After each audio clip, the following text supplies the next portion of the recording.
ایک حدیث میں رسول کریم سرورت عالم صلی اللہ علیہ وسلم کا یہ ارشاد مروی ہے جو ہمیشہ یاد رکھنا چاہیے کہ اگر میں کسی دکھی انسان کو کے دکھ کو دور کر دوں، کسی بھی طرح اس کے دکھ کو دور کر دوں، تو میری اس مسجد یعنی مسجد نبوی میں مجھے 1 مہینہ اعتکاف کرنے سے زیادہ افضل ہے۔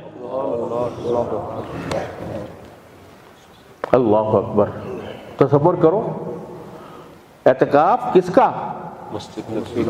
نبی کا، کس کی طرف سے؟ رحمت للعالمین صلی اللہ علیہ وسلم کی طرف سے۔ اور فرماتے ہیں کہ 1 مہینہ میں اس مسجد نبوی میں اعتکاف کروں، اس سے زیادہ میں افضل اور بہتر سمجھتا ہوں کہ کسی دکھی انسان کا دکھ دور کر دوں۔ یہ ہے اسلام، یہ ہے السلام علیکم ورحمۃ اللہ وبرکاتہ، کہ بجائے اس کے کہ دوسرے کا دل دکھائیں، دل آزاری کریں، غصہ کریں، اس کے بجائے اس کا دکھ دور کرو۔